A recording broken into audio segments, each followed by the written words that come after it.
Very soft claps. It's late night, the baby's sleeping. I cannot wake the baby up. The wife will be extremely mad. Coach Colin here, Soul Not For Sale podcast. We got Joe Rogan sitting down with Rampage Jackson. Now, I thought this episode was going to be way wilder than it actually was. You don't know about Quentin Rampage Jackson. He was one of the most electrifying UFC fighters, pride fighters, MMA fighters, period, in his heyday. Wild man. Just a wild man. Just wore a chain like a junkyard dog. I mean, this guy was wild. So I thought there was going to be some really crazy stories, but they kept it pretty tame. They talked about fighting about the whole way up until we got to about 2 hours and 40 minutes. And then they started talking about the pandemic, how it was handled, why they didn't do certain things that they were asked to do, why they stayed away from those things. They touch on Bill and Melinda Gates a little bit. And then they bring up Joe Rogan's brother, Eddie Bravo. Well, Rampage actually brings him up, which I like a lot. Shout out to Rampage for bringing up Eddie Bravo. We need to give this man his flowers while he's still around. He is incredible, you know? So they're going to be talking about Eddie just a little bit. They're going to be talking about UFOs just a little bit. And Joe's going to talk about the thing that he would sell out for. A lot of people know about this already from previous episodes, but he says it once again. Let's get into this episode real quick. People from Harvard, Stanford, were like legitimate doctors who had a differing opinion about how things were handled. That's and they were sad. silenced and treated like fools.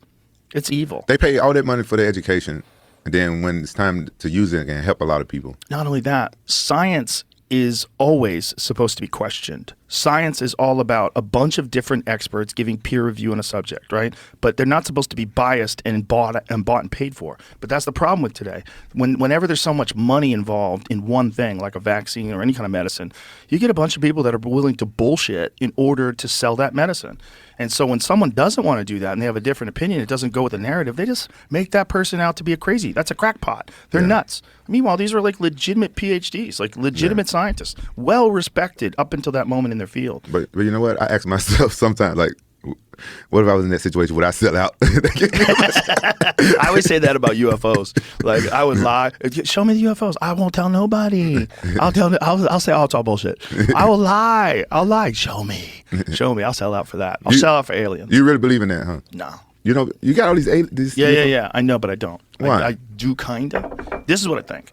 I think if there's alien life out there, I think if you look at the immense size of the universe, there's hundreds of billions of galaxies, and each galaxy has hundreds of billions of solar systems. Mm-hmm. The odds of there not being other life out there is almost zero. Mm. I think it is zero. I think for sure there's other life out there. And if there was other life out there, if they found out about us, these crazy territorial apes that have nuclear weapons and they have cell phones and they're taking pictures of their dicks and they're fucking sending videos across the world. They're stealing resources and pulling oil out and killing all the fish. I'd be like, these fucking things are nuts. This species on Earth, the dominant species, is completely insane. They lie on the news. They pretend they're monogamous and they're not. They're doing drugs. Everyone's saying just say no to drugs while they're on drugs. I mean, it's a crazy species. They elect officials. The officials get paid off by everybody, and they're all lying about this. They're getting people into wars. They're getting people into pandemics because they're doing research on viruses, and the viruses accidentally get out, and they go, nope, that was just a wild virus. Happened. They knew it wasn't. They're just liars. If I was an alien, I would be studying us like crazy. I would visit. And I think they probably have visited. But I also don't believe the government. So when the government says they have off-world vehicles, they're not from this earth, I'm like, oh, you guys got a drone that you don't want anybody to know about. Yeah. I think that's a lot of it. But I'm going to tell you this, brother. I'm going to tell you this. Your boy Eddie Bravo, he knows some shit, but he just sound crazy when he say it. Oh, he knows a lot. He knows a lot of shit. Eddie knows a lot. I think he's definitely wrong about some things. He's wrong about, come on, we all are. But I'm going to tell you, when I watch him and I watch him explain stuff, I'm like, he goes deep. He goes deep, and it's just how he explains it. He knows a lot about conspiracies that are absolutely legit. He educates me on some, and where I start reading about, I'm like, oh shit, he's right. Yeah. You know, and you find out some things about the government and things about what they've done before. Operation Paperclip, they brought in all the Nazis to start NASA. You're like, what? NASA was started by Nazis? Yeah. And then you realize that you're like, what? and then the Kennedy assassination. There's so many conspiracies that turn out to be look at the real. coincidences. Like this, too many, and so I think there are extraterrestrials, but I don't think they're from outer space. That's possible too. Right? They come from the water. Right, that's possible. Because they come from the other side of the ice wall. Oh, you're gonna get into that? No, I'm not. No, I'm not. No, But he's right about that part. I don't think he's right about that. I think that there's too much evidence that it's not true. Also, it's like the way planets are formed. We know how planets are formed. There's a reason why they're all circular. It's like all the mass coalesces in the center, and the gravity and the way things spin, it all forms balls. But the idea that we know what the fuck is going on in the ocean is ridiculous. We don't know what's going on in 90% of the ocean. And the water surface is 3/4 of the Earth. So 3/4 of the Earth, we don't know 90% about it. I know, that's And crazy. there's a lot of people that see things coming out of the water and going into the water. Also, if I was from another planet and I wanted to come here and make a base, I just do it in the water. They can't see shit. Yeah. If they have the kind of capability that allows them to come here from other galaxies, they could easily make a base under the water. Yeah, that's probably what the Bermuda Triangle is. We don't fucking know. Well, they think the Bermuda Triangle is methane getting released under the floor of the ocean. And what it does is when it comes up, it kills all the buoyancy. You know, And it makes boats sink. No, they know where it is. that sounds like when I watch the Men in Black, and right when they get you with that thing. They hit you with that thing? It sounds like that's the excuse they tell you. Oh, right. It could be there's something under the water that's sinking boats. I don't think it is, though. I think there's like a valid scientific reason. So Yeah. these gases get released, and apparently if there's a boat above when all these like we're talking about immense spaces of this gas gets released, those boats just sink. And it's not just that. It's like the updraft of this stuff can fuck up planes. Yeah. There's a lot of theories about what causes it. It's also like there's so many storms in that area of Bermuda. So that it makes sense that more ships would go down in those areas too. Yeah. But I still think there's probably something in there. There's probably something in the water. Have you seen that video of that one craft that they're watching on night vision, and it flies over the water and then goes down into the water? No, I haven't seen that Yeah, one. they call them trans-medium crafts. They've been observed by multiple fighter jet pilots, different people on battleships. They've observed them going into the water. And they think that's UFOs? They think there's something going on. They don't know if it's China's or Russia's, or it could even be ours. That's the thing that drives me crazy. See, this is what the problem is. Right now, we got cell phones, right? With the cameras, and technology's so good, we can see a lot more things than we could like 20, 30 years ago, right? So I feel like if the military has a lot of stuff they don't want us to know about, they can say like, oh, it's a UFO. But why are they telling us now that, now Right.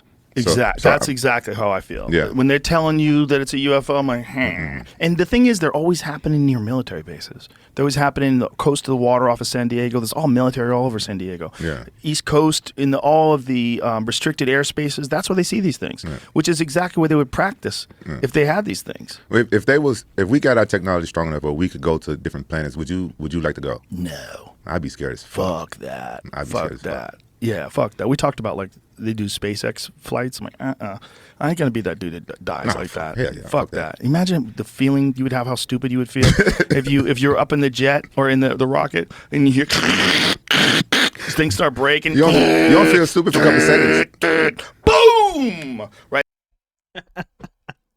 Man, I definitely agree with Joe there, but here's where I do not agree with Joe at all. I always find it so weird, okay? And we're just gonna have some fun here for a second. I find it so weird that people will say what he said about Eddie Bravo. We have too much evidence that this whole ice wall thing is not real. Now, again, I've talked about this, not a flat earther, not into that whole thing. I don't like how confident people are on either side. All I know is I haven't been to Antarctica, and it's not because I don't have the money to go. It's because if I went in my own plane, a country, any country, because they all agree on one thing, I'm not allowed there, and neither are you, would shoot my plane down. Okay, that's weird. Same thing they would do if I went to Area 51 and I rushed the place. They would shoot my car down. Interesting. Very funny. I'm not saying there's a wall, but all I'm saying is none of us are allowed to get close enough to know what's there. You don't know the terrain. You don't really know the temperature. You don't know anything about that place. And we just kind of go off of people who have clearance to go there, and that's it. We just go snow ice. Snow ice Santa Claus, that's it. That's it. Isn't it funny? Kids know Santa Claus and the elves, and then you get older and you don't get much more of a story other than that. The only thing that happens is they say, there's no Santa Claus and there's no elves, but there's snow. There's a lot of snow. It's like, okay, all right, I guess that's it. That's all I get to know. Okay, cool. But to say like there's so much evidence that that's not true, that's just not true. And I don't know why you keep saying that. You're not allowed to go to Antarctica, and something's up with Antarctica. Whether they're testing on, you know, I don't know what they could be doing, whether they're testing artillery, lasers, certain beings that they're making. I have no idea. Hybrid animal people things. I have no clue what it could be. No idea. Maybe there's a pyramid there. Back in the day, the maps used to show a hole in Antarctica. It was a hole that had a whirlwind. Maybe that's still a thing. I don't know. But all I know is none of us are allowed to find out. So to say that we have too much evidence is just false. Now, he says, it's so weird to have this admission. To say that you know absolutely nothing about the water, which makes up a hell of a lot of this planet, and then to also have this firm stance that we know exactly how planets are built is so crazy. And that's where we get left as people. We get put in this situation where we know we don't know anything about our planet and think that we just understand how planets are made. It's so silly. It's almost like the understanding that a kid would have with in regards to like what their parents tell them, you know? Well, I know my brother, he's a gift from heaven. How'd he get here? Oh, well, mommy and daddy loved each other and then he arrived. He came from love. Yeah, that's it. You know, like when you don't want to have that whole conversation about what actually goes down with your kid, you just give him some dumb story. That's what it sounds like Joe has. He's like, oh, we just, the planet and the gravity and everything, it just comes together. And okay. But here's the thing that we're starting to learn as we look into peer reviews, as we start learning about the world of archaeology, as we start looking into the experts and all of these things, we start realizing that if you actually go to the person, Fauci being one of them, think about that. If you actually go to the direct theory, the direct science, and then to the direct person or people that made that science, you quickly find out that's just what they think. And it just became widely accepted through research. Let's not throw that away. Through research and what testing they can do, which is not very much when it comes to how a planet's built. And then we just go, and then this small community of people just says, that's how it works. They just say, that's what it is. And then we turn and say, well, that's the science. That's it. That's all I'm saying. I'm telling you, man, the past 4 years has soured me on a lot of things. I'm sorry. But just to admit that you don't know anything about water, but you know how planets are built, and just be so firm in that statement is just so silly. You're saying you don't know anything about this planet, and then also saying you know how planets are built. But if you're saying you don't know anything about this planet, then you don't fully understand how this planet was built. So how are you saying that you fully understand how other planets are built? I'm just saying. Yeah, I'm just going to bat for Eddie. I hope I get him on the podcast. I should actually ask him. I should reach out to him. He follows this channel. I should reach out to him. But past that, let's get into what Joe was talking about in regards to them coming from the ocean, because I think that's a real thing as well. If you guys know about me, I'm a big believer that we don't know much about the ocean. There is a barrier. This is a weird thing. There's a barrier of water that is denser that we don't often, I don't want to say we never go through, but it's hard to get through. It's this barrier of water and it's warm. So it's like cold and then it gets real warm and almost like hard, like lack of a better term on my part.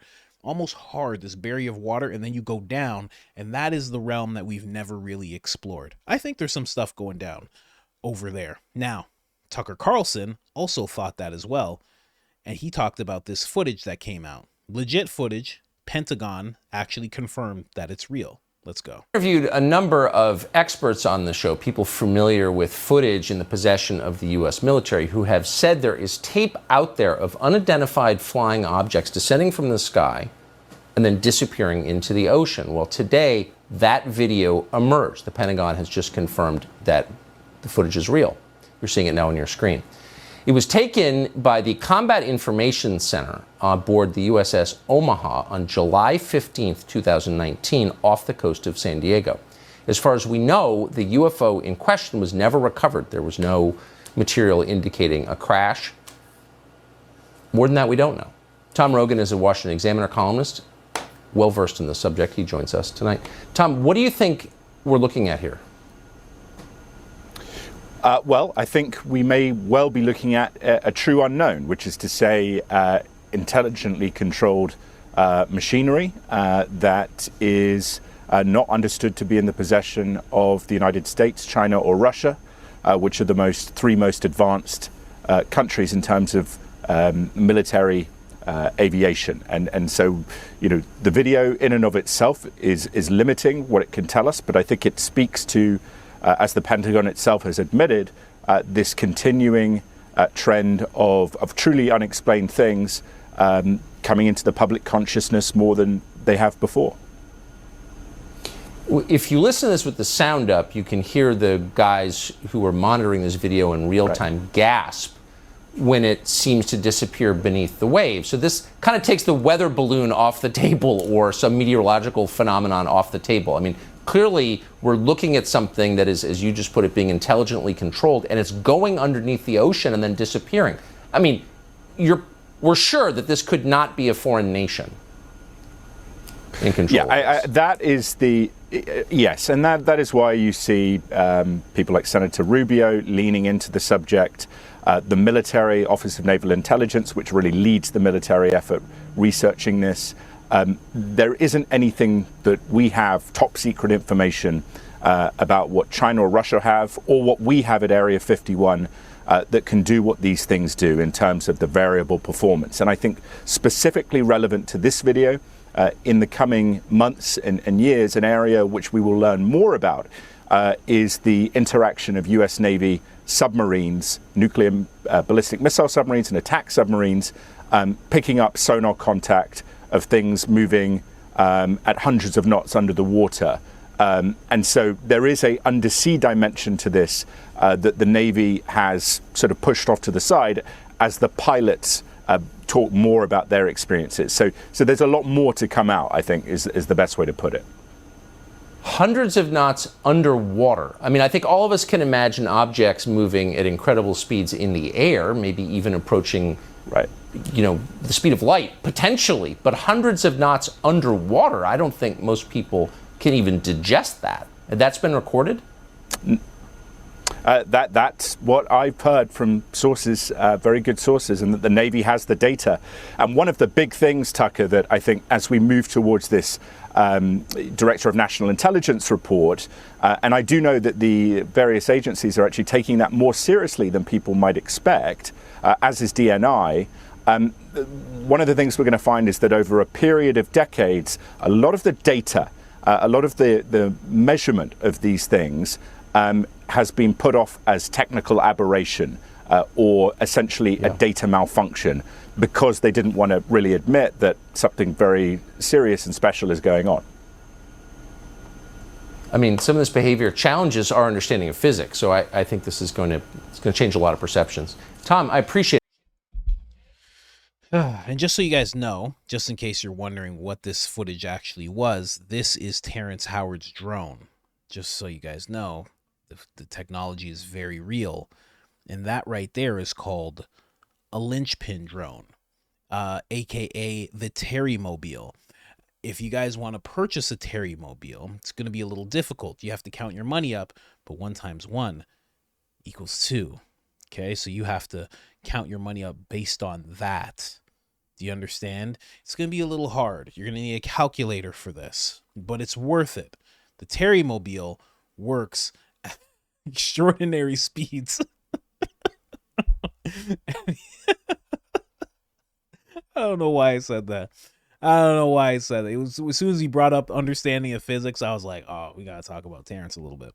But there you go. That's exactly what Joe was touching on there.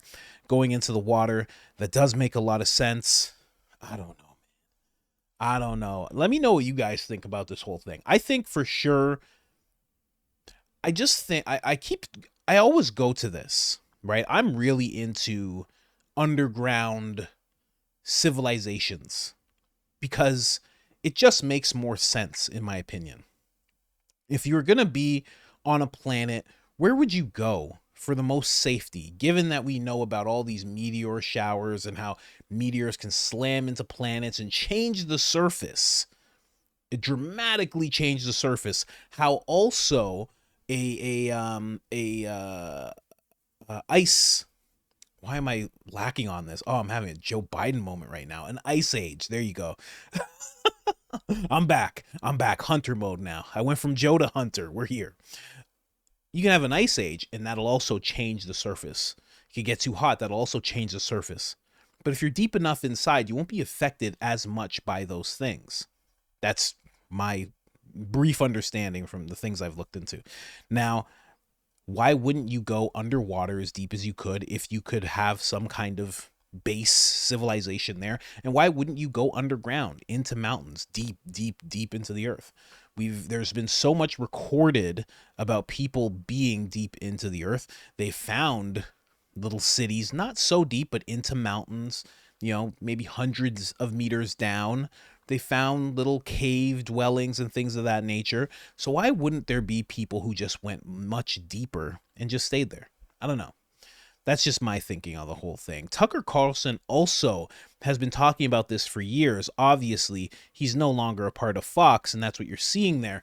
But Tucker actually tried to wrap somebody's mind around how wild this was when he was on a podcast called the Full Send Podcast. And what he was saying is that he could take a .45 caliber gun and he could shoot it at you when you're underwater.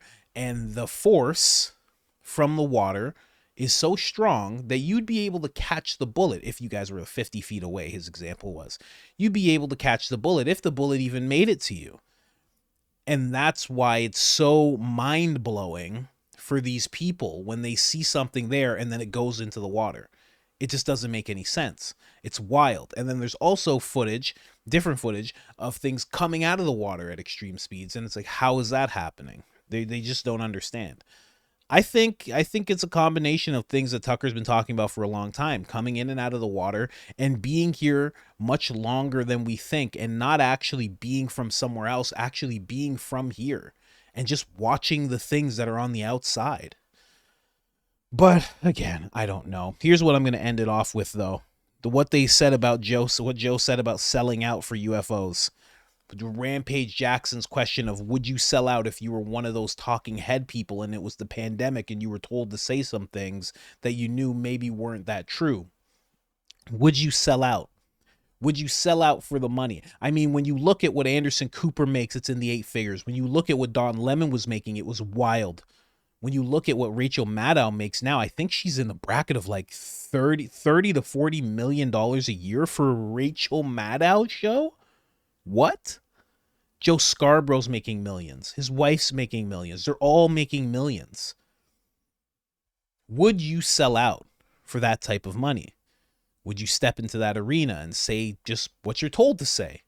Maybe you don't know it's a lie, but you just get handed a thing and it's just on the teleprompter and you just say it with conviction. Would you do that? And then moving on to Joe's little comments, would you sell out to know everything about UFOs? And when he says he would sell out, what does that mean?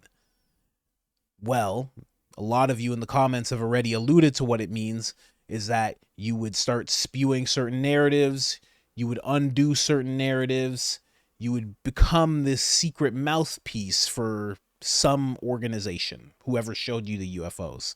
Do you think Joe did it, and would you do it? That's my question to you. Anyways, guys, like, subscribe, turn on the notifications, helps the channel tremendously. And other than that, I'm out.